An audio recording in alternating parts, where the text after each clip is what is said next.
அல்லாஹுடைய தூதர் ஸல்லல்லாஹு அலைஹி வஸல்லம் அவர்களுக்கு வாழ்வு சிரமமாக இருக்கும் நேரமெல்லாம், சிரமங்களால் அவர்களுடைய வாழ்வு இறுக்கமாகும் போதெல்லாம் அல்லாஹுவை அழைக்கக்கூடிய பிரார்த்தனைகளில் மிக முக்கியமான பிரார்த்தனை இது.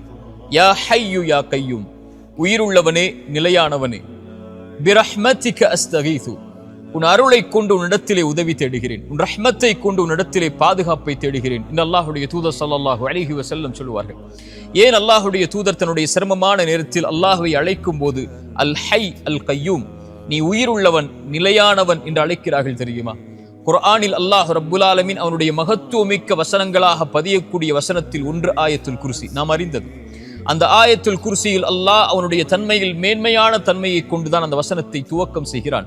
அல்லாஹுல்லதி லா இலாஹ இல்லாஹு அல் ஹை அல் கய்யூம், அவன் உயிருள்ளவன் நிலையானவன் என்று அல்லாஹ் ரப்புல் ஆலமீன் அவனுடைய மகத்துவமிக்க வசனத்தில் அல்லாஹ் கூறும்போது அல் ஹை அல் கய்யூம் அல்லாஹுடைய மகத்துவமிக்க தன்மைகளில் ஒன்று.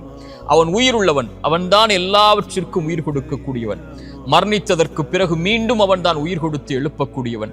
இறந்துவிட்ட உள்ளங்களுக்கும் சரி, இறந்துவிட்ட வாழ்விற்கும் சரி, உயிர் வேண்டுமென்றால் அல் ஹை அவன் உயிர் கொடுக்க வேண்டும். அல் கய்யூம் நிலையில்லாமல் வாழ்வு தடுமாறும் போது, வாழ்வு அங்கும் இங்கும் ஏறி இறங்கும் போது, சிரமங்களால் வாழ்வு சூழப்படும் போது, இருள்களை கொண்டு வாழ்வு அடைக்கும் போது அல் கய்யூம் அவன் ஒருவன் தான் அதை நிலைப்படுத்த முடியும். அதனால்தான் அல்லாஹுடைய தூதர் சொல்வார்கள், யா ஹய்யு யா கய்யூம், உயிருள்ளவனே நிலையானவனே, பிரஹ்மதிக அஸ்தகீது, உன் அருளை கொண்டு உன்னிடத்திலே உதவி தேடுகிறேன்.